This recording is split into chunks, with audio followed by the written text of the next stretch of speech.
Bonsoir à tous. Nous allons partager ensemble ce soir un thème qui nous parle du soutien que nous pouvons recevoir lorsque nous nous retrouvons dans l'adversité, dans la difficulté. Le thème que j'ai donné à ce message, c'est soutenu dans l'adversité, le titre de mon message, pardon. Et pour ce message, il y a ce texte dans Exode 17 qui a parlé à mon cœur, où le peuple hébreu se retrouve face à un ennemi, Amalek. Et on va lire ce texte ensemble qui se trouve dans Exode 17, au chapitre 17, et du verset 8 au verset 15. Il est dit, Amalek vint combattre Israël à Réphidim. Alors Moïse dit à Josué, choisis-nous des hommes, sors et combat Amalek. Demain, je me tiendrai sur le sommet de la colline, la verge de Dieu dans ma main. Josué fit ce que lui avait dit Moïse pour combattre Amalek. Et Moïse, Aaron et Hur montèrent au sommet de la colline. Lorsque Moïse élevait sa main, Israël était le plus fort, et lorsqu'il baissait sa main, Amalek était le plus fort. Les mains de Moïse étant fatiguées, ils prirent une pierre qu'ils placèrent sous lui, et il s'assit dessus. Aaron et Hur soutenaient ses mains, l'un d'un côté et l'autre de l'autre, et ses mains restèrent fermes jusqu'au coucher du soleil. Et Josué vainquit Amalek et son peuple au tranchant de l'épée. L'Éternel dit à Moïse, écris cela dans le livre pour que le souvenir s'en conserve, et déclare à Josué que j'effacerai la mémoire d'Amalek de dessous les cieux. Moïse bâtit un autel et lui donna pour nom l'Éternel, ma bannière. Amen. À ce moment de l'histoire, donc il y a le peuple hébreu, toujours pour citer le contexte et comprendre le texte dans sa globalité. Il y a le peuple hébreu qui vient de fuir d'Égypte. Ils ont traversé la mer Rouge et à ce moment-là, ils marchent dans le désert. Il y a les défis qui se succèdent devant eux, les défis que représente une vie dans le désert. Donc le manque de nourriture, le manque d'eau. Premièrement aussi, on peut voir que Dieu va agir au moment où il va ouvrir la mer en deux. À chaque fois, on voit que lorsque le peuple se retrouve face à une difficulté, euh, Dieu agit en leur faveur. Donc, je l'ai dit, il y a la mer Rouge qui va s'ouvrir en deux, le manque de nourriture dans Exode 16 où Dieu va les nourrir avec des cailles et de la manne. Et dans le début du chapitre 17 aussi d'Exode, le peuple va euh, manquer d'eau et Dieu va faire sortir l'eau du rocher. Et là, donc, le peuple de Dieu arrive à Réphidim, d'ailleurs, qui signifie lieu du repos. Alors qu'ils avaient été dans la servitude pendant longtemps, le peuple avait besoin de repos. Et là, donc, ils se retrouvent dans ce lieu de repos. Mais alors que le peuple se trouve dans ce lieu de repos, Amalek va venir à leur rencontre pour les combattre. Amalek, c'était un peuple nomade qui descendait d'Ésaü, le frère de Jacob, et c'était un peuple qui vivait dans les vallées. Et petite parenthèse, ce texte nous montre bien que euh, malgré que nous sommes enfants de Dieu, que nous lui appartenons, euh, nous pouvons nous retrouver dans l'adversité, malgré que euh, ce soit le peuple de Dieu ici. Il y a un ennemi qui s'est dressé devant eux. Il y a un ennemi qui est venu s'attaquer à eux. Il nous faut donc veiller, parce que la Bible nous dit que l'ennemi veille autour de nous, voyant qui il pourra dévorer. C'était la petite parenthèse, je la ferme. Et nous allons voir ensemble que dans ces moments d'adversité, ces moments de lutte, nous ne sommes pas dépourvus de soutien. Nous sommes soutenus dans ces moments-là. Et le premier point que j'aimerais partager avec vous, c'est que dans nos luttes, euh, dans nos adversités, euh, nous sommes soutenus premièrement par le Seigneur Jésus, par Dieu lui-même. Euh, En tant que croyants, on le sait, mais c'est toujours bon de se le rappeler, et parce que c'est une vérité aussi, c'est un fait. Dieu nous soutient, Jésus nous soutient, et c'est encourageant de savoir que dans nos luttes, Dans nos temps d'adversité, nous ne sommes pas seuls. Nous pouvons compter sur quelqu'un. Lorsqu'Amalek vint combattre le peuple, Moïse dit à Josué de se choisir des hommes pour combattre. Et pendant qu'il combattrait, lui se tiendrait sur le sommet de la colline. Il y a deux choses intéressantes pour nous. Euh, la première chose, c'est que Moïse est monté sur le sommet de la colline. Et ça, c'est un point qui est important. Qu'est-ce que ça signifie? Ça signifie qu'il est monté à la rencontre de l'Éternel. Il est monté à la rencontre de Dieu. On voit souvent durant son ministère que Moïse euh, était monté sur des monts élevés, monté sur des montagnes pour se rencontrer avec l'Éternel. C'était un moyen de se rapprocher de Dieu, d'être plus près de Dieu. S'élever, prendre de la hauteur, ça signifie quitter toutes les choses ici-bas, toutes les préoccupations qu'il avait avec le peuple, parce que c'était lui qui dirigeait le peuple. Et c'est comme s'il quittait toutes ses préoccupations et pour monter dans la présence de Dieu, pour aller vers Dieu et être à l'écoute de sa voix. C'est comme si dans ces moments-là, Moïse montrait combien il dépendait de Dieu. Au lieu de s'inquiéter, de réfléchir à une stratégie humaine, Moïse a pris de la hauteur. Moïse a pris de la hauteur parce qu'il savait que la victoire dépendait du fait de s'approcher de Dieu. Il savait que la victoire dépendait du fait de s'approcher de Dieu. La deuxième chose intéressante, c'est que Moïse, eh bien, on le voit, il va intercéder pour le peuple. Il va intercéder pour le peuple, pour la victoire du peuple. Et même si la fatigue était là, même si ses mains tombaient à cause de la fatigue, euh, il a continué, il a persévéré, il n'a pas abandonné. Il faut savoir que Moïse, c'est un type de Jésus-Christ. Je ne sais pas si vous avez déjà entendu ce terme. Qu'est-ce que ça signifie? Eh bien que Moïse, euh, pour faire simple, représente la personne de Christ dans l'ancienne alliance. Pourquoi? Parce que durant son ministère, Moïse était comme un médiateur entre Dieu et son peuple. Il était comme une passerelle. Dieu parlait au peuple à travers de Moïse. Comme je disais, Moïse montait à la montagne. C'est là qu'il recevait les paroles de Dieu et il les rapportait au peuple de Dieu. Mais Moïse n'étant qu'un homme, c'est vrai, il était choisi de Dieu, mais ça restait un homme charnel. euh, C'était un médiateur qui ne pouvait subsister.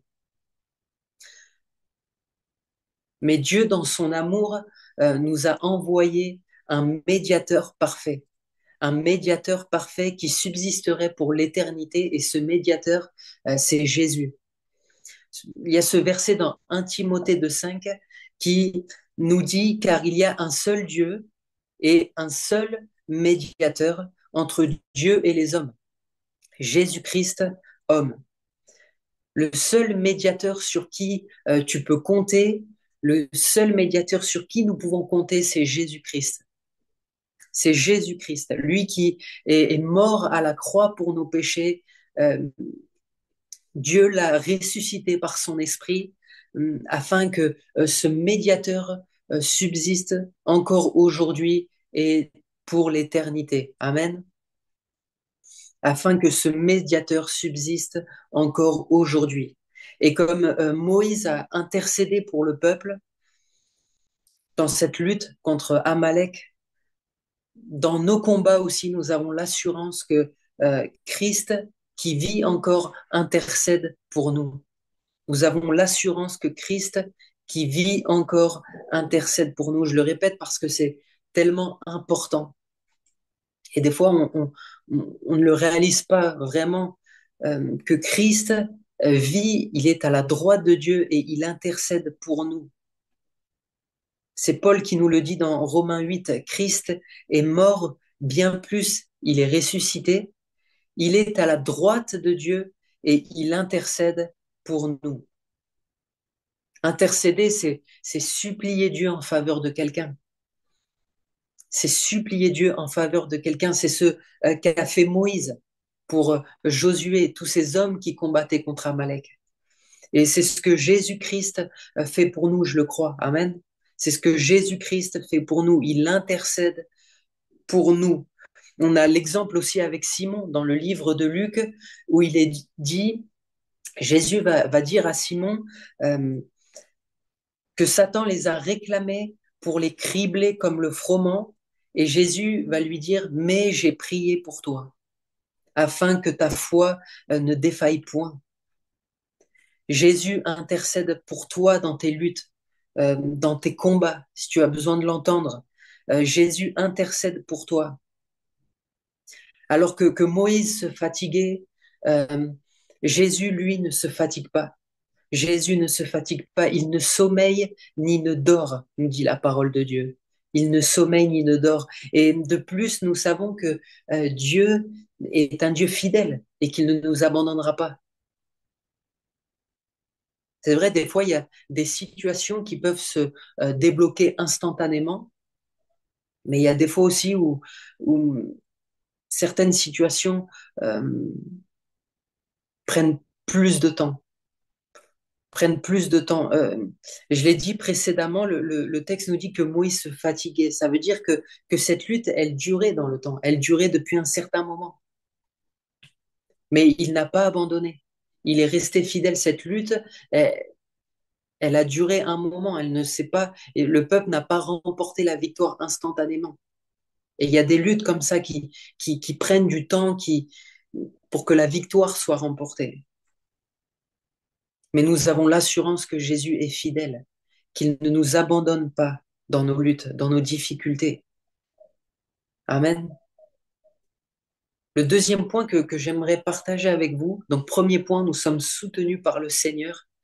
Et deuxième point, c'est que nous sommes soutenus par la famille de Dieu, par nos frères et sœurs en Christ. C'est un point qui me paraît vraiment important, qui paraît important, et le texte l'illustre bien. Lorsque Josué part au combat, même si ce n'est que Josué et plusieurs hommes, on ne sait pas combien ils étaient, mais euh, sûrement que d'autres étaient restés au camp, puisque Moïse va lui dire, choisis des hommes. Il a dû choisir des hommes et d'autres n'ont pas été choisis, donc certains sont restés au camp. Donc Moïse et Aaron et Hur, eux, ne partent pas au combat. Mais on peut dire en quelque sorte qu'ils combattent eux aussi. Ils combattent eux aussi. Il y a Josué et les hommes du peuple qui combattent directement, physiquement contre Amalek. Et il y a d'un côté aussi Moïse, Aaron et Hur qui combattent spirituellement.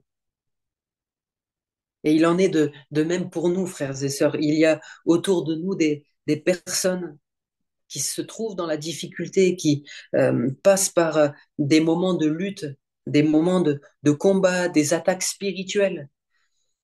Soyons des Moïse, des Aaron et des Hur pour eux, qui combattent spirituellement pour eux. Ensemble, avec des frères et sœurs, on peut prier, intercéder pour ceux qui n'ont plus de force. Moïse n'était pas tout seul, ils étaient trois. Et ici, là, on voit bien que la force reposait sur le fait de s'approcher de Dieu. On voit bien que la force et la victoire reposaient sur le fait de s'approcher de Dieu dans la foi et dans la prière. Parce que lorsque les mains étaient levées vers Dieu, la victoire était pour Josué, mais lorsque les mains étaient baissées, Amalek reprenait le dessus. Et ça nous montre vraiment que la force et la victoire reposent sur le fait de s'approcher de Dieu, dans la foi et dans la prière. Notre seul espoir de victoire n'est pas d'être spectateur ou d'attendre patiemment d'attendre, parce que c'est vrai que c'est important d'être patient, mais d'attendre simplement que le Seigneur agisse. Mais au contraire, il nous faut nous approcher continuellement euh, du trône de la grâce au travers de Jésus-Christ, afin de recevoir la puissance et la grâce de Dieu pour nous secourir lorsque nous en avons besoin. Moïse, Aaron et Hur, ils sont montés, ils se sont approchés de l'Éternel, ils se sont approchés de Dieu dans sa présence euh, pour justement recevoir cette victoire, recevoir la force nécessaire pour le combat. Et lorsque un frère ou une sœur souffre autour de nous, sentons-nous euh, concernés, concernés. Nous sommes une famille, un seul corps, comme ce texte qui dit que si un membre souffre, c'est tout le corps qui souffre. C'est tout le corps qui souffre. Si un membre de la famille combat directement, nous pouvons être là pour l'entourer dans la prière, pour qu'il soit fort, comme Jésus a dit, mais j'ai prié pour toi, comme Jésus a dit à Simon, afin que ta foi ne défaille point. Nous pouvons prier pour nos frères et sœurs afin qu'ils puissent tenir ferme dans le combat, pour que la victoire puisse être obtenue et que Dieu soit glorifié. Et nous avons l'espérance que Dieu donnera la victoire, comme il l'a fait pour Josué et ses hommes. La victoire euh, a été pour eux, et d'ailleurs Moïse a bâti un autel où il dit l'Éternel est ma bannière, que nous puissions être témoins de ces choses. Et nous croyons vraiment qu'au temps convenable, Dieu apportera sa victoire, Dieu apportera sa délivrance comme il l'a fait pour Josué et ses hommes.